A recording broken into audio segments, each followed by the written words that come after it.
What is up, everybody? It is Alex from Heavy New York calling from the altar again, and this time we are here with the one and only Scott Lee. Thank you so much for coming on the show today, man. It's great to have you here. No problem. Thanks for having me. Yeah, anytime, man. Anytime. It's awesome to have you here. I can't. The first time we met, I was interviewing Jason Richardson at when he was playing at Gramercy Theater. This was even before he joined All That Remains, and now and I can't believe that was what, like 6 years ago or something like that. It's Yeah, that was a while ago. yeah, It was long ago. Yeah. it's been a minute. That's still one of the most watched interviews on this channel too. So just thought I'd let you know. But I hope I can beat it. yeah, right. One day, one day. But it's so awesome to have you here, especially with New England Metal and Hardcore Fest coming back, and this is going to be an absolutely killer lineup featuring Parkway Drive, Lamb of God, Hatebreed, The Amity Affliction, just to name a few. How did this festival sort of come back? What made 2023 the sort of comeback year for this festival? Um, well, we've been. I, I don't know. I saw what Jamie Johnson was doing with Milwaukee, and I did the festival for 16 years, and then I stopped booking for a long time, and was went out to Portland, Oregon, blah blah blah. Worked out there for a while doing some stuff, and like I came back and then doing some different things with Mass Concerts again, and working with them, consulting and doing whatever. And then we did this thing last year called Tattoo the Earth, and we're like, oh, this is fun.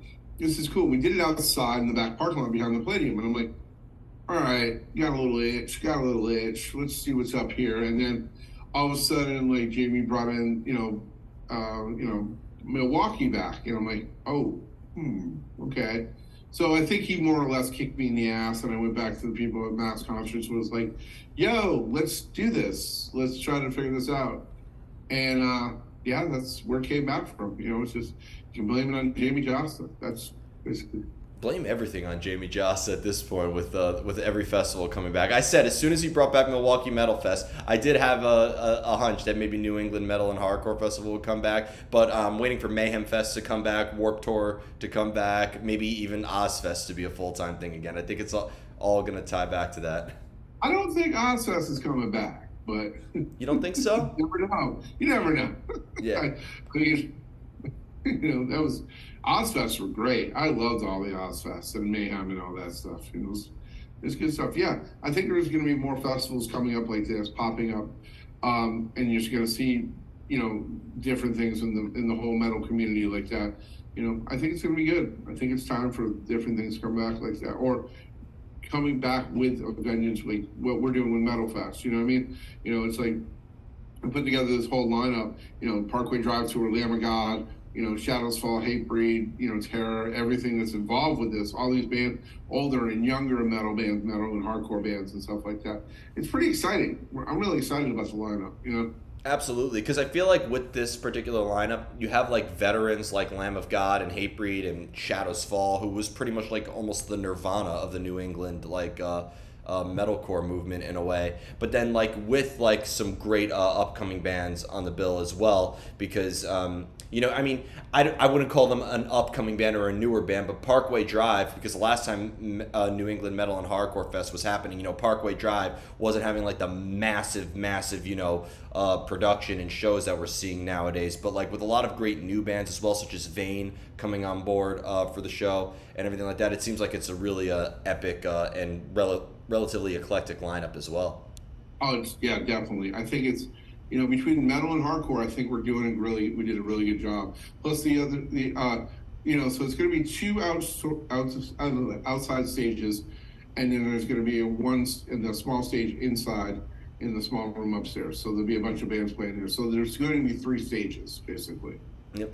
And could we be expecting like every type of like metal hardcore show? Because with Parkway Drive and Lamb of God, we're gonna get the epic stage show. But I'd imagine when Judiciary or Paleface or Ringworm take the stage, there's gonna be as many people on the stage as in front of it, right? I hope there's nobody on the stages for the big, but in the small room you'll see some traditional style show type thing for them. But I would say you're going to see the big rock shows outside, and in the small room you see, a hardcore show, and that type of thing. What I want to know, like, because when it comes to like the what I've always admired about like the metalcore, the hardcore movement, and all these festivals is like, this is like everybody who's involved in this industry and has been involved in this movement. Were very into the music and have been very much involved in the movement. You mentioned Jamie Jossa. He's been booking shows, promoting shows, as well as having his own band and whatnot. So I was just curious, going back to like the earliest days. You mentioned for 16 years of New England Metal and Hardcore Fest. What were some of the great milestones that you got to witness within this movement? I got to watch Lamb of God play 1 o'clock in the afternoon on the main stage, like opening up the festival. Now they're headlining it. I got to see Meshuggah play it. They headlined one year. There's like in my mind, there's a whole bunch of different things, like Killswitch Engage, coming. Excuse me, Killswitch Engage, and like this, how many times they played the festival. Cassius Ring, how many times they played the festival. It's like. There's so many different things, like I don't know, man. There's so many different. Megadeth played the festival, like there's a lot of different really cool things in my mind that are like, this is great, like okay, there's one, Jesse coming back and announcing a month before they headlined one year, you know what I mean, and the return of Jesse to Killswitch Engage. There's, I mean, I don't know, my personal favorite things are like Meshuggah. I loved when, it's like Sleeping Giant played, there's a whole bunch of different things in my mind that are like really, really cool, one year the power went out and everybody was playing kickball across the street, until the power came back on. There's different types of things like that. Yeah, man, I don't know, there's like a lot of it just like kind of blends together, but then I look at it, like I look at old posters and I'm like, oh shit, that was cool as hell. Oh, forgot about that. You know what I mean? Yeah. That type of thing. So Yeah. it was like it's all good vibe, but it just kind of blends together. Yep, and you've had such like a variety of bands on this bill. Like I've always thought that these festivals are just as like diverse in its lineups as like what we would see in like a Danny Wimmer festival, for example. Like I know that one year you had Delane and Camelot play on the festival, but you've also had death metal legends like Morbid Angel and Dying Fetus play on the festival before. You've had Between the Buried and Me play on the festival. It has, maybe like depending on the lineup, has the experience sort of like I mean, I'm sure the experience has always been epic, but like has it always been maybe like a different vibe depending on maybe who was headlining that year or just what the overall lineup was in general? Definitely. I think there's different different vibes for different situations. It's like when you're looking at the grand scheme of it, it's just like what you okay, here's one. We did a co-headline one year with Opeth and freaking, I'm so shot right now. What do you Dillinger? Oh, sorry. It's 5 o'clock. It's 5 o'clock. Sorry. So Opeth and Dillinger. So you're looking at that vibe going, chaotic craziness, doomy metal type stuff. It's like, and like, it was a weird vibe. That was a weird vibe for that show, but it was still very cool at the same time. You know what I mean? I mean, it's like, it builds itself up, it's like people come to the show, they're all excited. I mean, it's a very exciting time. People are in a good mood. They're going to see the show. I mean, going to the Worcester Palladium to see Metal Fest back in the day was really easy. There's always parking lots around you. You know what you're doing. There's hotels around there. It's a very easy, less stress festival to go to. You know what I mean? Oh. Where you're not having to bus in or do anything or making major arrangements. It's pretty simple. And I think one of the things is like, that's the vibe. People are walking in with a good vibe already.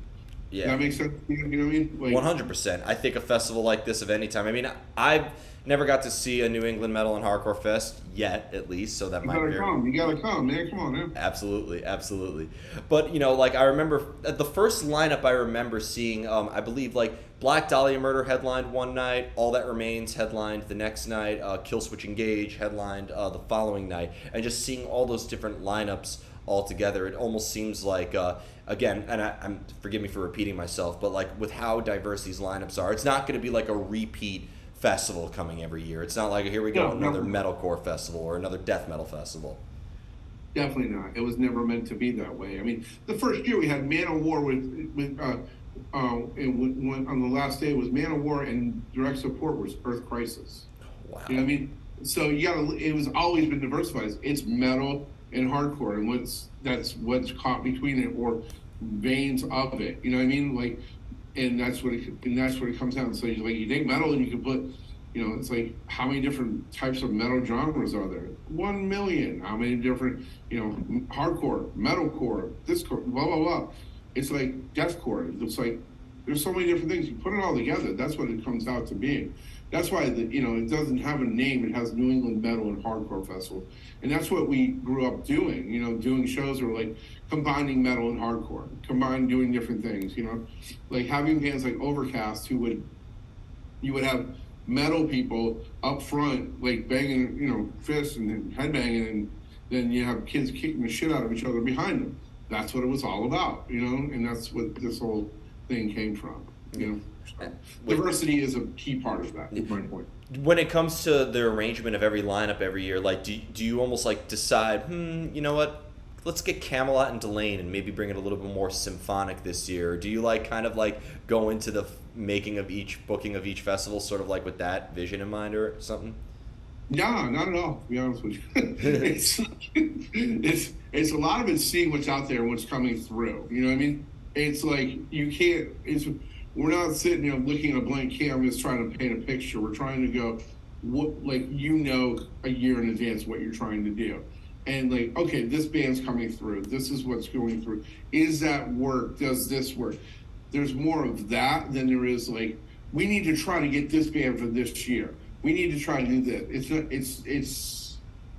There's more of like what the band's going to be doing. Is there a band going to be touring that time? Like, but there has been times where I'm like, please, Meshuggah, come play, please. And like, you did it and it worked. You know what I mean? It's like, they played a one-off for us, in the headline. It's like, but majority of the time it's just seeing what's going touring-wise, Yeah. Do you think with like a lot of these festivals, like with festivals such as When We Were Young Festival or Sick New World, that could you maybe see it almost kind of like having like a nostalgia effect to it? Like, for instance, I always thought like an idea, and this is just my idea, I don't book festivals, so I could be talking out of my ass, but like I thought maybe with next year Killswitch Engage headlines and they play End of Heartache in its entirety or something like that, or like in 2026 All That Remains plays and they play The Fall of Ideals in its entirety. Shadows Fall is now coming back. Bleeding Through has been playing more now. Chimera has done a couple one-offs. Maybe they'll tour regularly again. So can you maybe see that sort of nostalgia also playing a role in it? 100%. Like, yes, you should book a festival. But yes, this is how it's definitely like looking at doing album plays for the next year's for nostalgia bands and stuff like that. No. Like, we did. We're looking at this for 100 Demons in the Eyes of the Lord record. You know what I mean? That's one of the things that it's a record play. I just think it's one of these things where you're looking at the grand scheme of it all. What makes sense and what people want to see. You know what I mean? And like doing a Killswitch record play is a great idea. That's one thing in the future that we'd like to try to do, that type of thing. Yeah, we're trying to, it's like, how do I put this? It's like doing record plays front to back are always a good seller. You know what I mean? People want to, it's like the biggest records doing this. You know what I mean? It's like, I think next year is Unearth. One of their big records is 20 years next year. The Oncoming Storm. Yeah. Oncoming Storm. Yeah.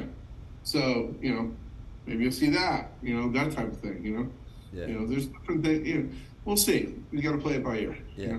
I've always, and I'm so glad too, you mentioned this before, like bridging metal and hardcore together, and I love having this conversation with people because I got into both metal and hardcore not knowing that there was a big distinct difference. Because to me, Slayer and Anthrax are just as brutal and heavy and raw as, an Agnostic Front or Sick of It All or a Minor Threat or something like that. So what were the real differences that metal and hardcore had that really made them so distinct? Tribalism. Mm-hmm. That's what it comes down to, man. It was really funny. I was let me explain this a little bit.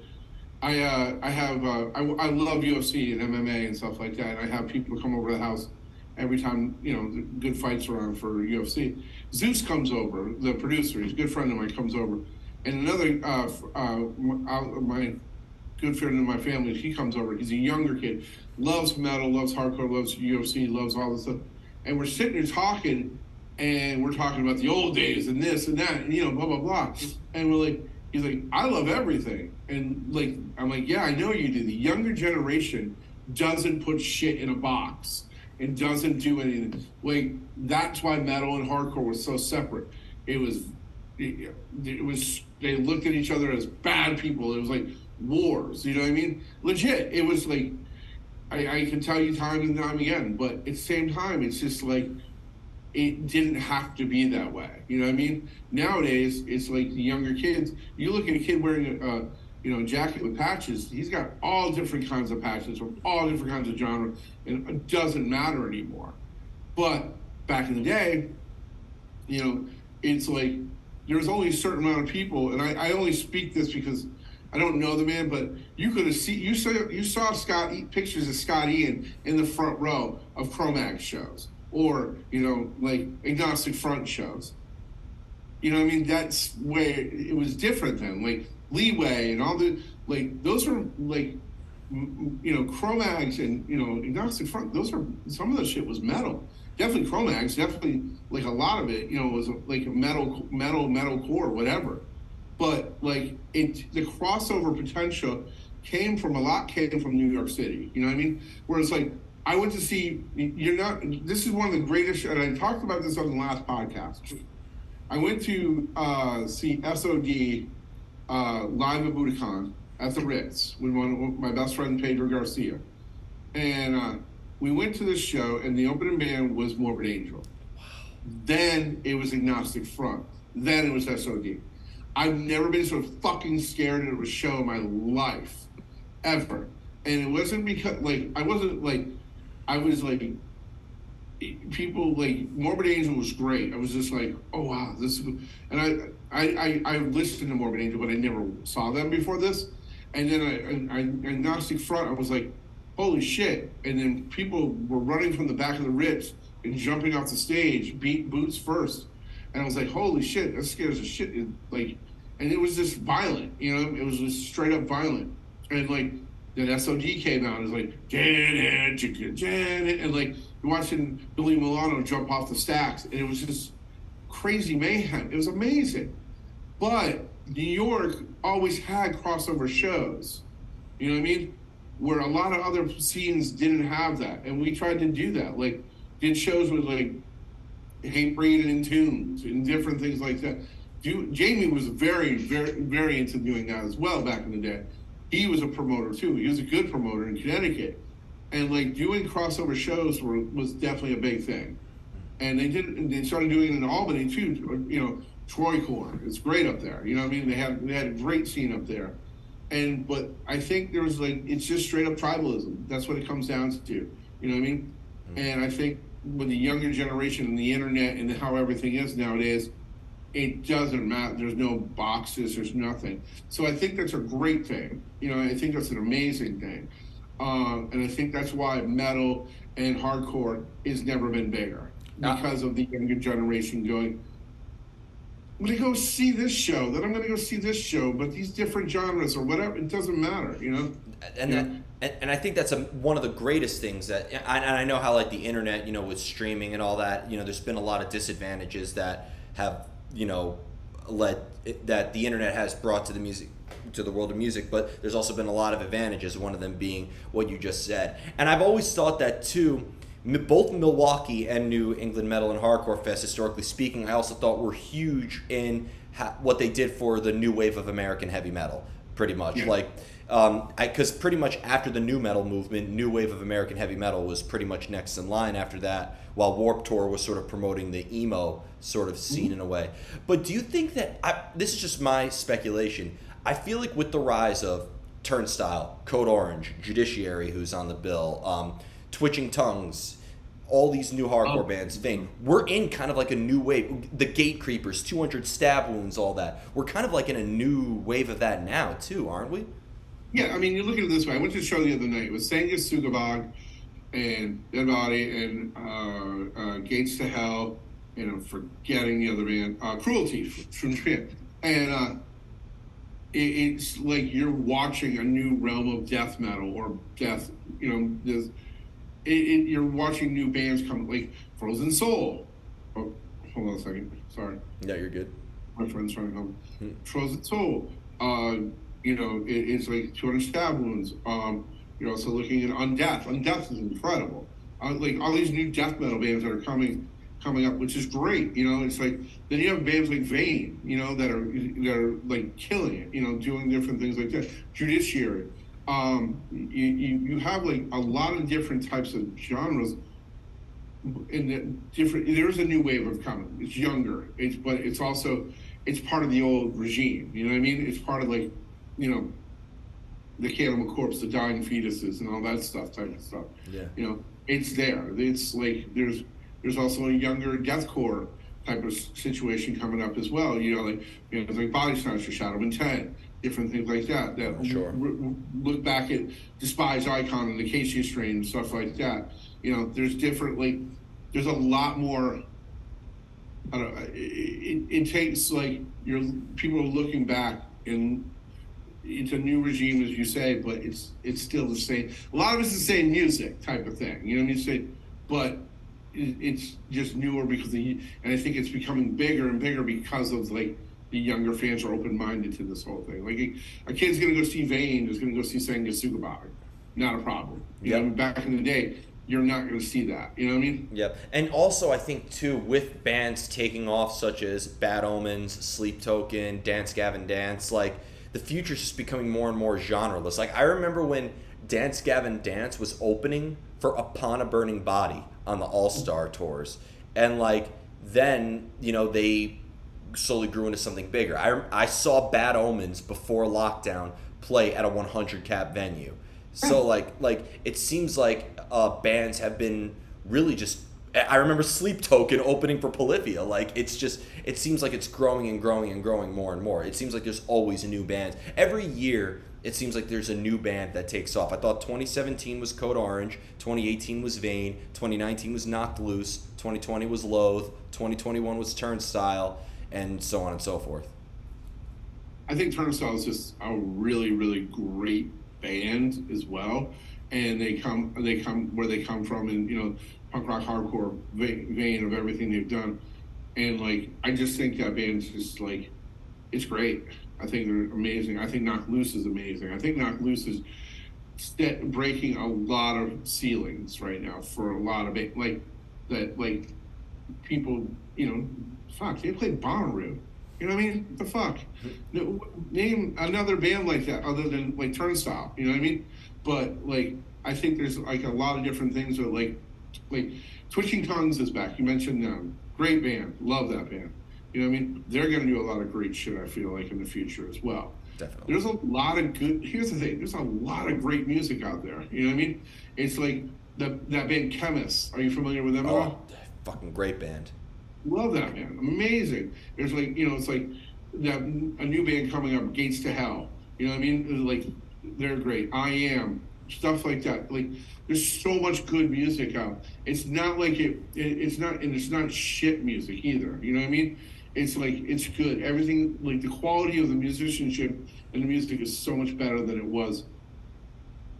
Not back in the day, but I think when back in the day was coming up. You know what I mean? Mm-hmm. If that makes any sense to you. You know? It's like, Yeah. Well, I mean, I heard a quote, I'm sure it was Ozzy who said it, as long as they're pissed off kids, there'll always be heavy metal. So I feel like we're kind of, in a way, getting the new generation of pissed off kids who have a lot to be pissed off about too, right? Yeah, exactly. But that's one of the things about the New England scene. You got to look at it this way. You got a lot of pissed off people. We're fucking shoveling snow up here, just like you New Yorkers, but a lot more. Like, you got bands like Blood for Blood and different, all the, like Death Before Dishonor, all these hardcore bands, Slapshot and everything growing up here. And then you have, it's like different metal bands that came out of here as well. It's like, or Shadows Fall on Earth, a whole shit, All That Remains. We're all pissed off and didn't have anything to do, so they played guitar, or played drums or did whatever. I don't know. I just think there was definitely something in the water here back in the day. You know what I mean, or something. Yeah. It was like people called it the metal Nirvana or the metal fucking what do you call it, Seattle. Yep. Yeah, I mean, I consider who would. In fact, I was going to kind of end this interview with like a fun question. The big four of metalcore. Who would you pick if you had to get? I mean, come on. Hatebreed. Okay. Dude, you suck. Putting you on the spot. You are.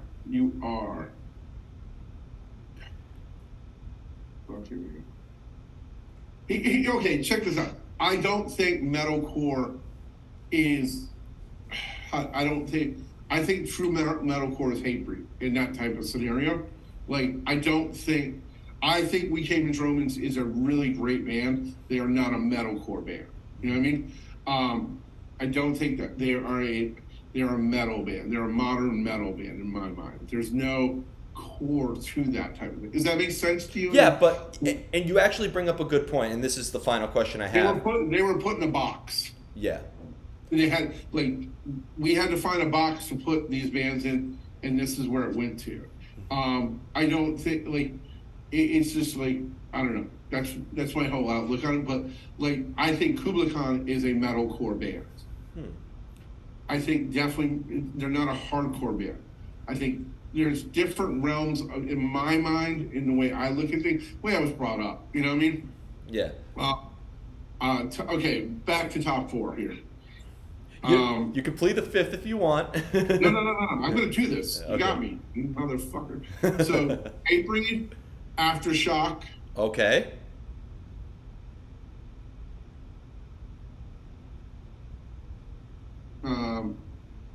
Man.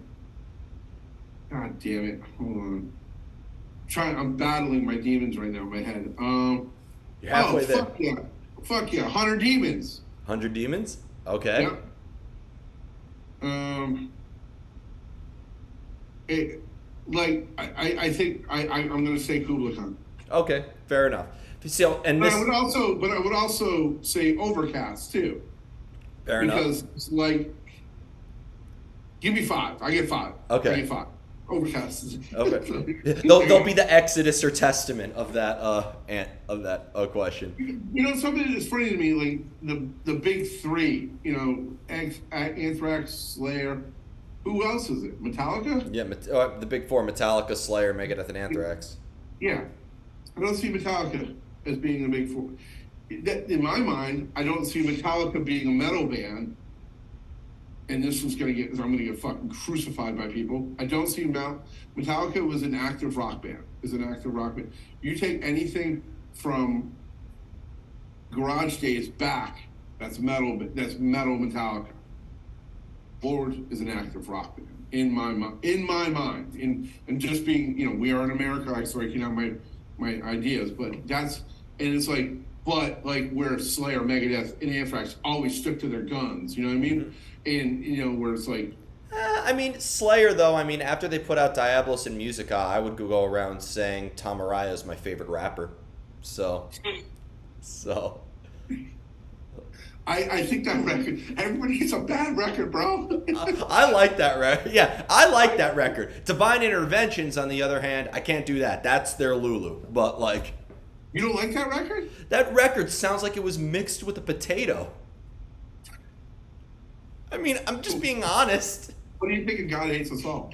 I love God Hates Us All because reason being though, that was the first Slayer record. I remember I was 8 when that record came out. So that was the first, I'm turning 30 in less than a month. But that was one of the first Slayer records and to this day Thresholds is my favorite Slayer song ever. So I have to put God Hates Us All in my top 3. I think it's one of those things about that record. I love that record front to back, and I remember I got an advanced copy of it somehow, I had a record store. That's how I got it. And all of a sudden it came out on 9/11, and I was like, oh shit, Slayer comes out tomorrow. This is great. Well, oh no, this is terrible day for a Slayer record to come out. You know what I mean? Yep. But I was like, I'll never forget that. Slayer record came out on 9/11. You know. I mean, it's gonna always have that association with it, undoubtedly. And the final question I wanted to ask you is my favorite question to ask people, especially you in being so involved in this movement, is how would you define? Because when I ask people what is metalcore, what makes a band a metalcore band, most of the time, and understandably so, they would say it's music that has singing and screaming in it. But I would never in a million years call Fear Factory or Soilwork or Opeth or In Flames a metalcore band in a way. They're metal bands. Yeah, Those are. but at the same time, like I always considered Hatebreed, which you put in your big four, to be a hardcore band because I see very little to no melody within it. Like, so I'm just wondering, is metalcore really sort of like, I feel like metalcore has become like the word hardcore has been, where it's just as much of an adjective as it is a noun, if you know what I mean. I think you can utilize how do I put this? I think putting hardcore, I'm just old, so I think that's where it comes down to with a lot of it. And I'm looking at, excuse me, like taking a hardcore band and taking a metal band and putting it together, and that's a metalcore band. You have metal riffs and groove and grind and breakdowns or whatever with hardcore meaningful lyrics. That's a lot of it comes down to being, you know what I mean, with me and the way I think about it, you know what I mean? And it's like, I think you look at Soilwork. Soilwork's a fucking metal band and a great one at that, you know? Soilwork. And it's like Killswitch Engage. First record's a metalcore record. You know what I mean? Where they came from, it's like Howard Jones and Jesse both were in hardcore bands or metalcore bands, whatever you want to call them. They were metalcore bands, I'd say, more or less. Howard Jones, Blood Has Been Shed. Jesse Corinne out of Rhode Island. And then, it's like, then you have Mike D, bass player, who was in Overcast. Yep. And then you have Adam D, who was in Aftershock. You know what I mean? And Shadows Fall, I think, too, right? Adam D was never in Shadows Fall. Really? I could have sworn he did like a drums. I could have sworn. He might have played drums for a minute, did like fill in stuff, but no. Maybe just like a show or two, but nothing that comes to mind. No. Okay. Shadows Fall was Phil from All That Remains originally. There was another singer before Phil, and Phil, and then there was. Fuck, I can't remember the whole thing. Yeah. I can't remember. I'd have to think about it. I can tell you, they're all kissing cousins, put it that way. That's what they call them. Eskimo brothers. Eskimo brothers, for real. Yeah. But, it's like, it's, the point I'm trying to make is like, metalcore is what you make it, and metal is like, it's anything, like I said, we're in America, everyone can have their own opinion of what everything is. But I feel like that bands like, if you put Soilwork out now, they'd be called a metalcore band because they got to put them in a genre. You know what I mean? There's not. They're just a Swedish metal band. That was a genre too. Scandinavian metal. Yeah, but Meshuggah sounds nothing like Arch Enemy. So. God, no, thank God. Yeah. It's like, but it's like there's so many different things that I just think it's like. It's like I said before, it's so fucking refreshing to me that people are always like, I don't care. It's all metal and it all works. You know what I mean? So yeah, that's what I enjoy that, Yep, of course. And there was one more bonus question, if that's cool, but just about your career. And that is, because one thing I've always loved about every manager, PR, everybody I've interviewed or talked to is that everybody's in this industry because they love the music, and that's where it all ties down to. And I'm just wondering, has working in this industry maybe given you a new perspective on the music that you love so much? You almost think of it differently. Like, does maybe like the music you listen to have new meaning after all these years of working in the industry as well? No. It doesn't. It's the same thing. Sometimes I need to take a break from it. I love the music, and it's like the meaning is always there. It's always going. It's there. The music. I enjoy the music. That's going to just shake my ass and make my head fucking bang. That's what it is. It's like I love metal music, and it's the passion for it has never ever ever changed for me when it comes down to it. I have to take, like I said, I have to take a break from it once in a while. I mean, I love music. I love everything from the Jackson 5 to Slayer. Yeah. You know what I mean? And it's like, you have to be that, like, I love all types of metal and different types of music and pop music and hardcore and whatever. But I love, like, metal's always been, like, it's never changed in my mind, if that makes any sense to you. Like, it's always been scary, the boogeyman, whoopie, whoopie, whoopie. Like, I saw, okay, this is great. I saw Celtic Frost, Exodus, and Anthrax on one show. And when Celtic Frost was Celtic Frost. And, like, nobody could ever take that away from me. And I was like, that's cool, that's black metal, it's great. I learned more about this, you know, let's go burn a church, yay. You know, it's like, that's what it comes, like, that, like, learning that whole history of metal and passion of metal and everything like that comes out of it. That's always been there for me, you know what I mean? And learning more things about where people come. Look, here's the thing: I book shows.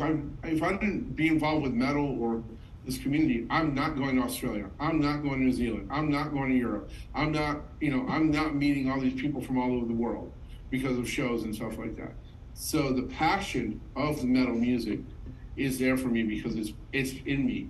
It's part of me. It's a livelihood. You know what I mean? You can maybe take a person out of the scene, but you can never take the scene out of them. So I guess so. Yeah, it's like it's funny because getting turned on to different music. I mean, I got into this music because of Kiss or AC/DC. I'll say AC/DC, not Kiss. AC/DC, more or less.